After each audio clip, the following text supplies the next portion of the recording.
So, good morning, everyone. So, let's start our very first lecture on DVMS. In this lecture, we will be covering the basics of DVMS only. So, first of all, before starting the lecture, a few guidelines to all of you.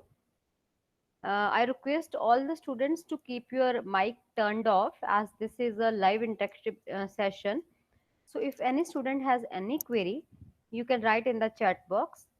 I will be answering your queries as soon as get time. And I request all of you not to unmute yourself until and unless it is very necessary.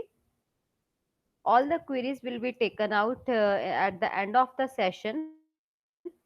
In the last 10 minutes of the session, I will be taking all your queries.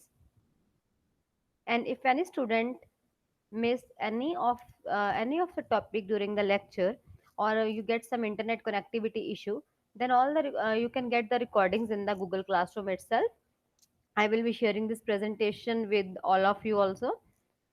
And meanwhile, I will be raising some queries and certain poll sections and feedback sections. So you all are supposed to answer them very carefully and be attentive during the session. I assure that all the queries will be taken properly, taken well, and I will be answering them. But please have patience. Keep on writing your queries either on your notebook, or you can write the queries in chat box also. So let's start. In this, we will be covering introduction to DVMS. So this is the first topic under first module, that is module 1 about database system architecture. And the agenda of today's lecture is introduction to the subject. So we will be covering what is there in your syllabus of DVMS. Then we will be covering databases, basic what is database and what are various database systems and few examples of database systems. After that, we will get familiarity with database users, various types of database users, and DBA is one of the database user, but he is the overall administrator for that. So we will be covering all the roles of DBA also. So let's start with the syllabus modules. There are total 6 modules in your syllabus. So module 1 is about database system architecture. It's about database system architecture.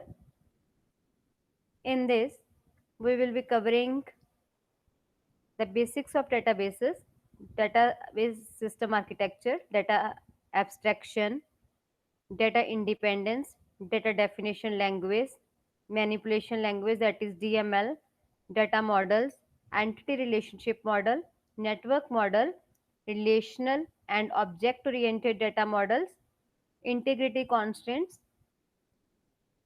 and data manipulation operations. After that, in module 2, that is about relational query language. In this, we will be covering relational query language, relational algebra, tuple relational and domain relational calculus, SQL 3, DDL and DML constructs, open source databases that are available, MySQL, Oracle, DB2, SQL Server, and so on. Then domain dependency, normalization, which is a very important topic if we talk about point of view of RDBMS, dependency preservation, how you can design database in lossless view, and then query processing and optimization, evaluation of various relational algebra expressions, query equivalence algorithms, join strategies, and query optimization algorithms. So in module 2, it consists of basically 3 to 4 chapters. Storage strategies, indexes and B-trees and hashing we will be covering. In module 4, about transaction processing, in this we will be talking about concurrency control, that is parallel environment, how multiple transactions are running in the parallel environment, asset properties, serializability of scheduling, locking and timestamp based schedulers, multimedia and multi-version and optimistic concurrency control protocols, schemes, and database recovery. Then in module 5, we will be discussing about data security and authentication, authorization, access control, Jack and Mac, and many RBAC models. Then we will be discussing about SQL injection also, various threats to SQL queries. After that, in module 6, we will be covering advanced topics like object-oriented databases, uh, multimedia databases, distributed databases, and so on. Once you complete this course, you will be able to understand few basic points. That is, you will be able to design the database in a very well organized manner in a normalized way. So you will be able to write relational algebra expressions for a query and optimize the developed expressions. Then you will be able to design the database using ER method and normalization. So normalization is the basic rule which says a database is free from all type of anomalies. It assures, and ER method is basically entity relationship method, which assures how we can design a database. Before designing any database or before developing any of the database, we need to assure that a model for the database is ready. After that, you will be able to understand how to write SQL queries that are those queries are normalized queries, and they are having least cost, they are optimized queries, and so on. Then you will be able to understand about commercial DBMS, that is MySQL, Oracle, and DB2, and you will also get basic knowledge of advanced databases, object-oriented databases like MongoDB, CouchDB, and HBase, so on. Then you will also be able to determine the transaction atomicity, consistency, isolation, and durability, that are known as acid properties of a transaction. You will be able to implement isolation property including locking, timestamping based on concurrency control, and serializability of scheduling. Now, a few basic discussion about the books that are to be referred in the syllabus. So the main book is Database System Concepts 6th edition, or you can go with any of the edition, no issue, by Abraham Shelversus and Henry F. Korth, or as Sudarshan. Basically, this book is most famous by the name of Henry F. Korth. So we call a book of DBMS by Korth. Comes from McGraw Publications. E-copy of this book is already available in Google Classroom.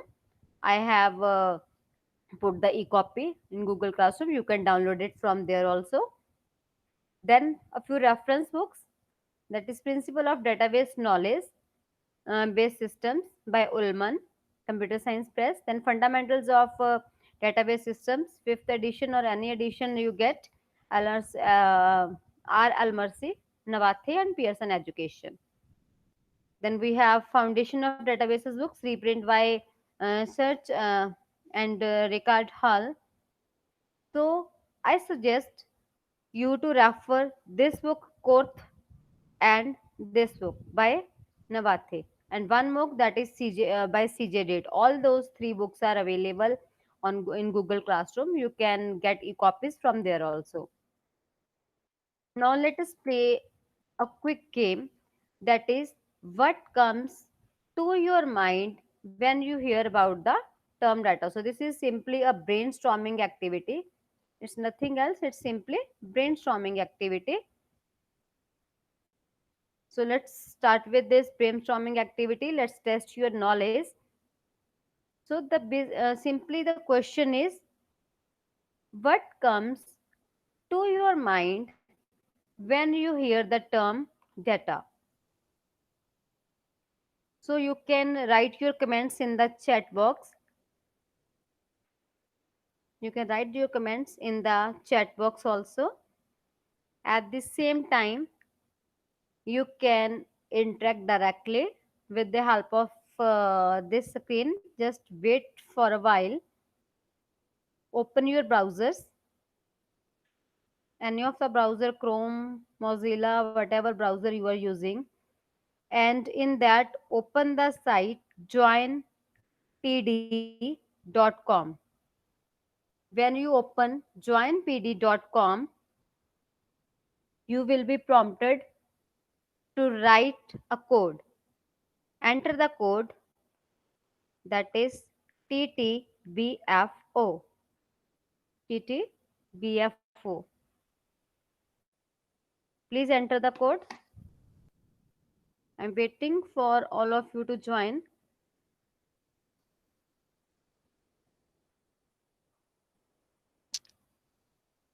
It will ask you to enter through your email account. It will be asking for any of the account. You can join with any account. Simply join pd.com, click on go, enter the code.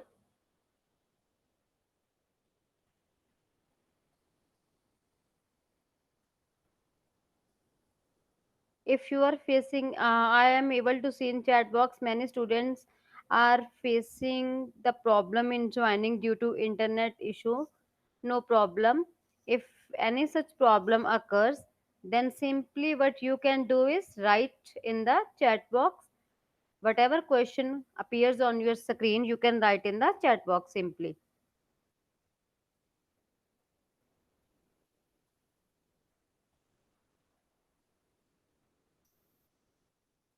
So first question that is appearing on your screen, you can simply skip it.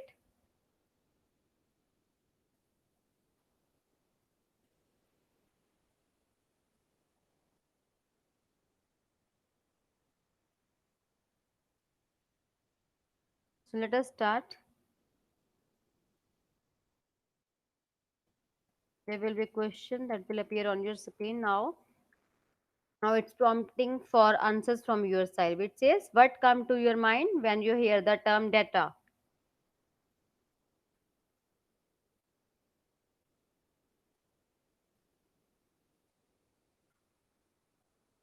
And to your answers.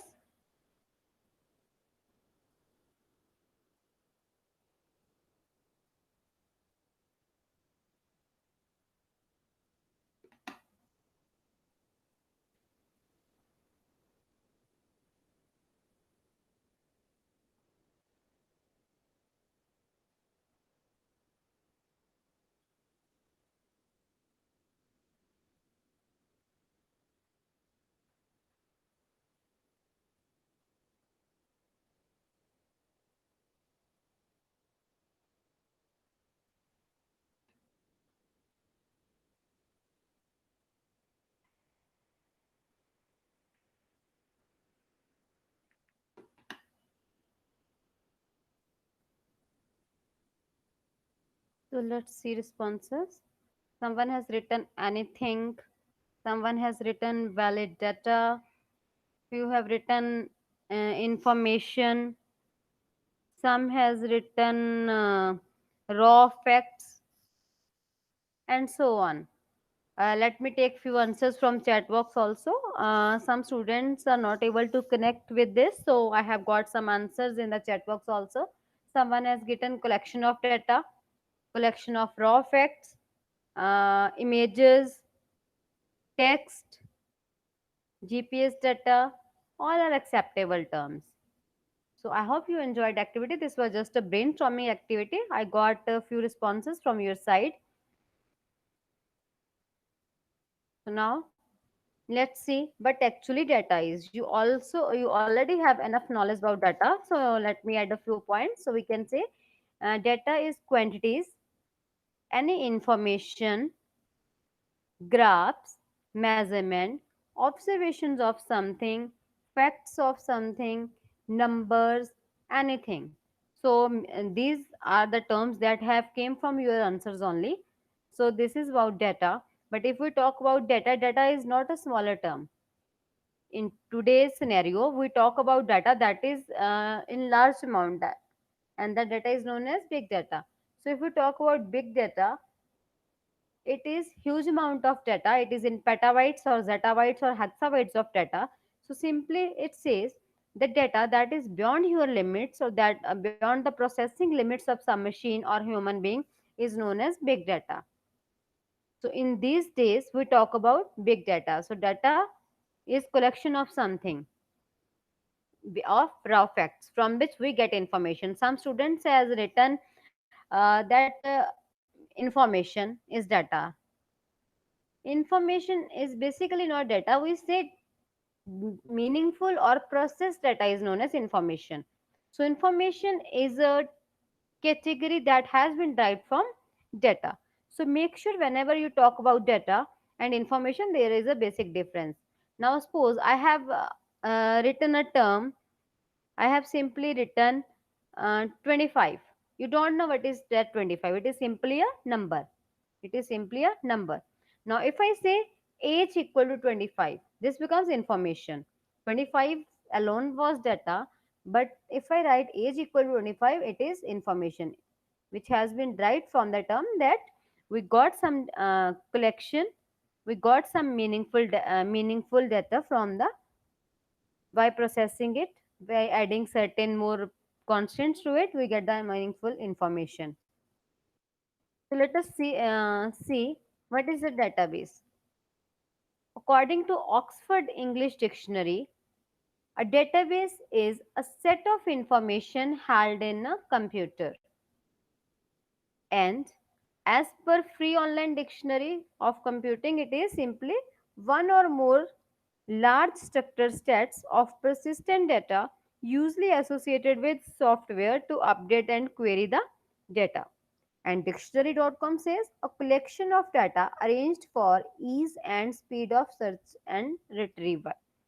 So, if we have to summarize the definition of database, we say we use this term persistent data. Persistent data means data is stable, it is not lost.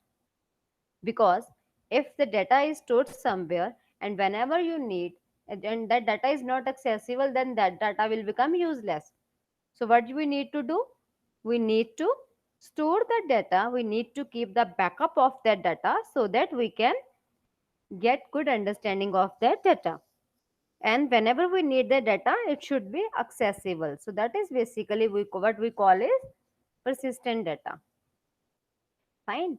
So, if we get a full-fledged definition of database, then we can say a collection of persistent data is known as database. Remember to add the term persistent data. Now, all these are databases. If we talk about web indexes, library catalogs, medical records, bank accounts, stock control, personal systems, product catalog, telephone directory, train timetables, airline booking, credit card details, student call, whatever is the information, there is no limit to the databases. All they come under the category of databases. All these are known as databases. So next we have database systems. So if we talk about database systems, this is a combination of two terms. One is database, another one is systems. So database we have already discussed, that is collection of persistent data or same type of data. And system says a software that manages that data. So we say any software management, any software or management system that manages the database is known as database system or simply DBMS. So to sum up, we say a database system consists of data, that is the collection of data, we call it database, software that will manage that database, hardware, the underlying hardware on which that software will run and the data will be stored, and then the users who will be using this database systems. Basically, we focus mainly on the software here. If we talk about database system, we mainly focus on the term software. That is any software which may be Oracle, DB2 or whatever that manages the data, that stores the data, update the data and retrieve the data. So database system basically allow users to store it, to update whenever we need to make the changes, to retrieve or select the data whenever it is needed, organize the data and protect the data from malicious access. So to sum up, we get DBMS is a collection of interrelated data. Interrelated data means if we are talking about a student database system, it means the database will consist of only student related data, no other data will be there. And if we talk about library management data, it means it is of library part. If we talk about a hospital management system, then the data will be related to patients or doctors. So that is interrelated data collection. So we say set of programs to access the data. DVMS contains information about a particular enterprise. So it provides the environment that is both convenient and easy to use. It has applications in almost all of the fields throughout the lives. So if we talk about banking, all transactions within the banking system are example of DVMS. They are to be kept track of, and they are to be stored. Airline, how to make reservations, how to schedule various flights, to keep record of all the passengers and so on. If we talk about universities and registration, grades, student admission systems, each and everything come under the category of university databases. If we talk about sales database, then customers, various products and various purchases. If we talk about manufacturing, what are the production and inventory, stock of within that, what is the supply chain, orders and so on. So you can take any example, whatever example you like, you can write in this. There is no boundary. So let's have a look at few examples of database management systems. So one is Oracle. So here we have Oracle software, MySQL, Postgres, SQLite, MariaDB, IBM DB2, Sybase, and many more. There is no limit. If we talk about RDBMS, then basically we use Oracle, MySQL, SQLite, and PostgreSQL and relational database.org. And if we talk about advanced DBMS like object oriented databases or any of the database that is multimedia database, then we say in that category we refer to IBM DB2, MariaDB, Sybase, or MongoDB is there. If you are working on Hadoop, then we have HBase with that. So n number of DVMS softwares are available. We choose them wisely according to our requirement that what type of data we have to manage. If we are talking about structured data, then we are talking about relational DVMS. And if we're talking about unstructured data like GPS, spatial data, or whatever, then we are talking about non-structured data, and they are non-RDBMS.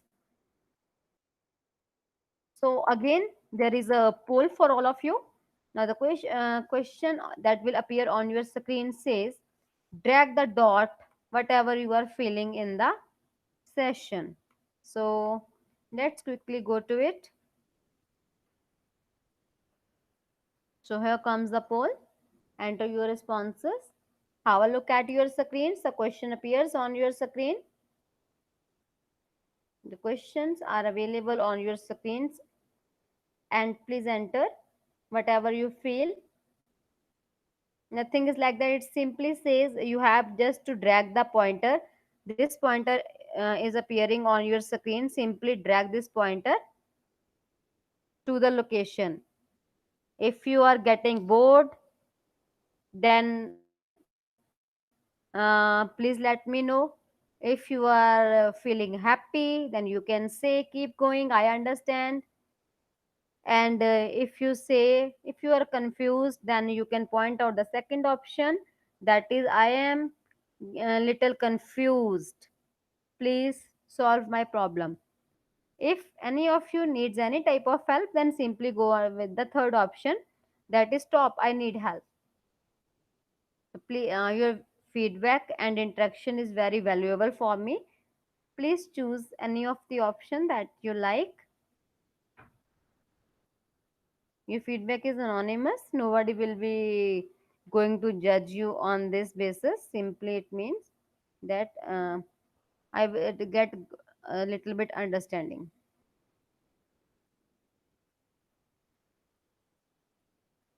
So let me see what type of responses you have got. So let's see. Oh, students are saying keep going. I understand. Good. Thank you.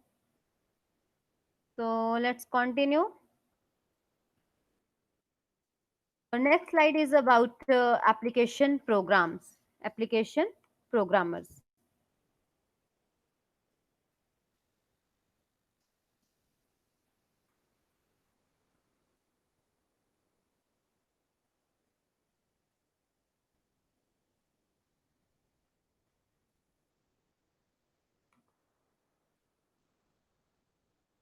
So let us discuss briefly about this. Firstly, we have application programmers. These are just like your software engineers, as you can see in this. What is happening in this case is a more sophisticated application user who interact with the system through DML calls. DML means either update, insert, delete means manipulation commands. So you are manipulating the values in this case. So application programmers are those who are interacting with the DML commands. So here we can say they are the developers who interact with the database by means of DML queries, and these DML queries are written in the application programs just like C or C++ or Java or whatever. These queries are covered into code to communicate with database. Next category is sophisticated user. You can see in this pic, he is sitting silently and doing his work. So most that's why we call them sophisticated. They are busy and quite engaged in their work. So basically, sophisticated users are database developers who write SQL queries to select, insert, update data. They don't use any application or programs to request the database. They directly interact with the database by means of the query like SQL. Then we have specialized users. Specialized users are nothing. They are simply type of your sophisticated users. Specialized users are type of sophisticated user which says who write specialized database applications that don't fit in the traditional data processing framework. So naive users are basically those users that are interacting with the system. So they are end users who do least interaction. They simply develop the code. They are just like system engineers who are working in this category. So if anybody having any doubt in your mind, ask your question so that we can proceed further.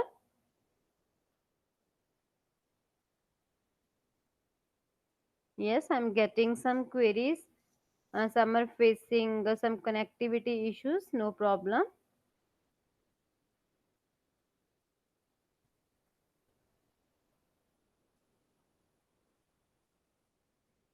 So here, what we can do, can we proceed further?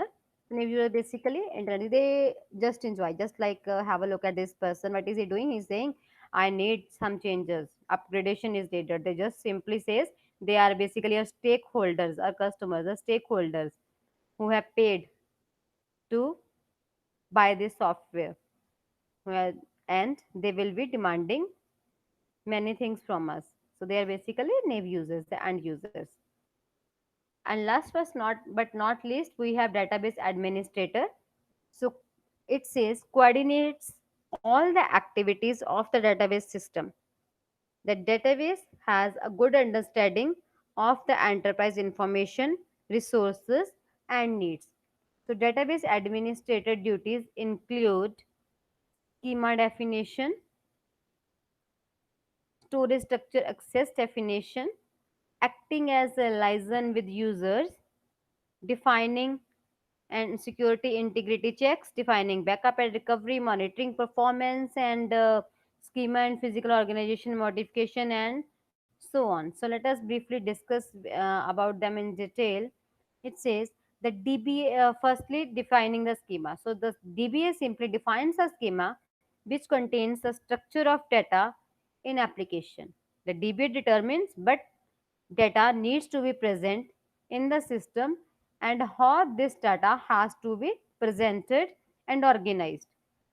as per construction database will be produced and stored required information for the an association. Now suppose whenever we have to get building to be constructed, then what happens, there will be an architect and along with the person who is the owner of that property, he says number of rooms he needs, where should be a window, where should be a door, how the ventilation will be going on, how one room will be connected with the other. All these come under schema definition. Just like in a DVMS, we have a number of tables that are required, columns within a table, how one table is related with other tables, and so on. If we talk about a storage structure, then it simply means DBA chooses how the information is to be spoken and how it is to be stored and how to put it in the database. While liaising with users, the DBA needs to interact continuously with the users to understand the data in the system and its use. The DBA figures out which clients need access to which part of the database. So if we talk about security definition, DBA assures that a data is always secure. So DBA assures that the data should be accessed only by the authorized users.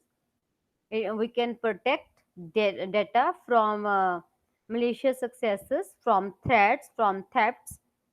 It is being assured by the DBA. And then if we talk about the backup and recovery procedure, it simply says to keep multiple copies of the data. So if due to any reason data gets lost, then we should be able to retrieve the data. And then if we talk about monitoring performance and responding to the changes in requirements, it is again the responsibility of the DBA.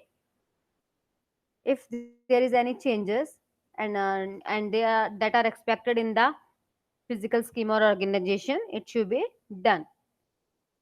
It is again the responsibility of DBA. So granting user authority to access the database. So it is again important role of your DBA that to grant and revoke the permissions. So I hope you have got understanding of the basics of DVMS. So to conclude, we say simply say in today's lecture we have discussed about what is DVMS, what is database. Database is simply collection of interrelated persistent data is known as database. And then we discussed about DVMS. So DVMS is nothing, it's simply a software that manage the overall databases. After that, we discussed about some applications of database systems. So, what about applications? They are used everywhere in almost each and every field of the each and every field of TVMS, or you can say live in our lives. So after that, we discussed about various types of users like sophisticated users, specialized users, naive users, application programmers, and then we discussed about roles of DBA. So if any student have any doubt, you can ask. And meantime, I have raised one more poll. The question is appearing on your screen. Have a look at your screen. It's simply to conclude the session. Here I have simply asked, what did you like about the session? What didn't you like? How can we improve? Whatever you have not liked, we can improve it in future.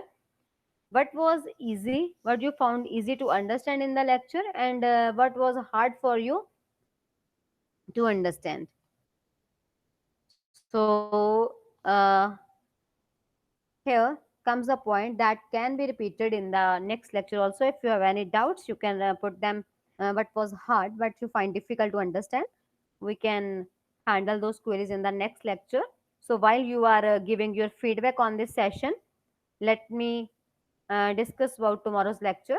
In tomorrow's lecture, we will be discussing about various applications of DVMS, advantages of DVMS, disadvantages of DVMS, then difference between DVMS and RDVMS.